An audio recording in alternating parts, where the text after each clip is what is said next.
Welcome to a place where stories breathe, where history is not just a collection of old dates and dusty events, but a living river of memories, emotions, cultures, and human choices.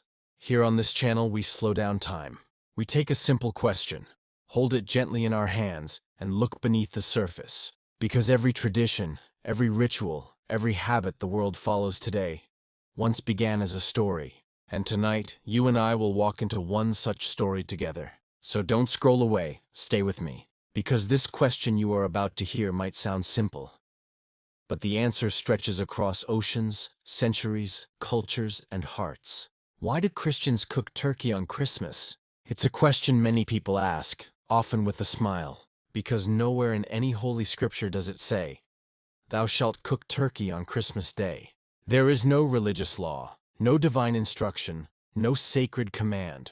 And yet, when Christmas arrives, ovens across the world open, spices meet flames, tables are decorated, and at the center of it all sits the same familiar bird, the Christmas turkey. So how did this happen? Why turkey? Why Christmas? And why did this one bird become such an emotional symbol of celebration? To understand this, we must travel back in time, far before Christmas trees, blinking lights, Santa hats, or glittering shop windows, back to medieval Europe. A time when winter was not romantic but brutal, when snow was not an Instagram moment but a challenge for survival. Fields froze, food supplies shrank, nights were long, days were gray. And yet, in the deepest cold of winter, came a day of warmth. Christmas. For most families, Christmas was not about grand decorations or expensive gifts. It was about gathering, sitting near the fire, sharing whatever food they had saved. It was a moment of relief, a moment to breathe, a moment to thank God that they had made it through another year. But here's the important part. There was no turkey yet. In those days, rich families often roasted goose or even peacock. Yes, brightly feathered peacocks were once served to show wealth and power. Ordinary families ate whatever meat they could afford. Maybe chicken, maybe pork, maybe nothing special at all. Then, history took a turn. When explorers from Europe reached the Americas, they discovered a bird unlike anything they had seen before. Large, strong, flavorful, and abundant. The turkey. This bird was big enough to feed a large family, yet not as valuable as working animals like cows, horses, or oxen. It didn't produce milk. It wasn't needed to pull wagons. It was simply food, practical, efficient, and very, very useful during festivals. Slowly, turkeys made their way back across the Atlantic. As time passed, they began to replace goose on the Christmas table, especially in Britain and later in America. But still, it wasn't yet a universal tradition.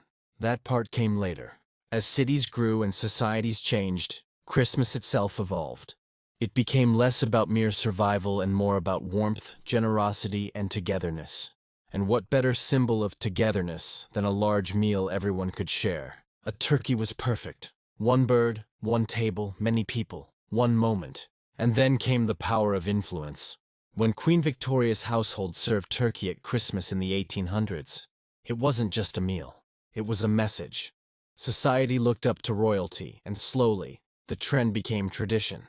Across the Atlantic, American families followed a similar path. Large households gathered. A turkey could feed them all. Slowly, quietly, without force or command, a ritual was born. But remember, this is not just about history. It is about feelings. Because when you watch a Christmas turkey being prepared, you'll notice something beautiful. It takes time. It takes patience.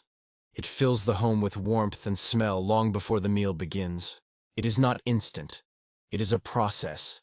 And that process itself pulls the family together. Someone washes the turkey. Someone seasons it with memories passed down from grandparents. Someone checks the oven every hour. Someone laughs. Someone remembers. Someone misses the people who are no longer there. And all of that becomes part of the meal. The turkey becomes a symbol, not of religion, but of reunion. And yet, here is a truth many people forget. Not every Christian eats turkey. Christmas dinner around the world is incredibly diverse. In some countries, families prefer roasted lamb. In others, beef, duck, chicken, or even seafood. In South America, emotional and colorful feasts fill the table. In Eastern Europe, there are meals full of tradition and symbolic dishes. Some places don't include meat at all. And in many cultures, Christmas is celebrated differently, or not at all. So if turkey is not a rule, why is it still so powerful? Because humans love rituals. We love repetition. We love familiarity. We love the idea that once a year, something remains the same, even when everything else changes. A child grows up watching a turkey on the Christmas table. Years later, that child becomes an adult. They cook the same turkey. And in that moment, the past lives again. A grandmother's recipe is reborn. A father's laughter echoes. A mother's hands are remembered. A family becomes a circle, unbroken. And that is the real magic. It isn't the bird. It is the bond. When a turkey sits at the center of the Christmas table, it carries with it centuries of history. It carries journeys across oceans. It carries the story of old winters, changing empires, growing families, and cultures blending over time. It carries migration, adaptation, and human connection. It reminds people that once upon a time the world was harder, and yet people still gathered, still shared, still found a reason to celebrate. So when we ask, why do Christians cook turkey on Christmas? The answer is not simply food. It is a combination of practicality, availability, influence, tradition, and emotion, all woven together like threads of a tapestry.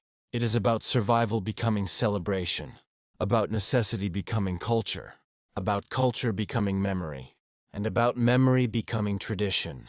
And perhaps the most important part of all, it brings people to the same table. In a world where people are often divided by language, borders, politics, or beliefs, a simple meal manages to do something extraordinary. It unites. For a moment, arguments fade. Phones are put aside. Work is forgotten. People sit. People talk. People remember that they are human, together. And that is why the story of the Christmas turkey is really a story about us. Because deep down, every human being longs for the same things: warmth, belonging, connection, and love. Whether the meal is turkey, chicken, lamb, rice, bread, or something entirely different, the heart behind it is the same. Families gathering, hearts softening, memories forming, blessings being shared. A tradition that began quietly has now traveled across centuries. Not because it was commanded, but because it was cherished. So the next time you see a golden roasted turkey on a Christmas table, remember, you are not just looking at dinner. You are looking at history, at culture, at migration, at memory, at the invisible threads that tie past and present together. And maybe that is the real answer. Christians cook turkey on Christmas not because they have to, but because somewhere along the way, that turkey became a symbol of love, family, celebration, and home. And in the end, those are the things that truly matter.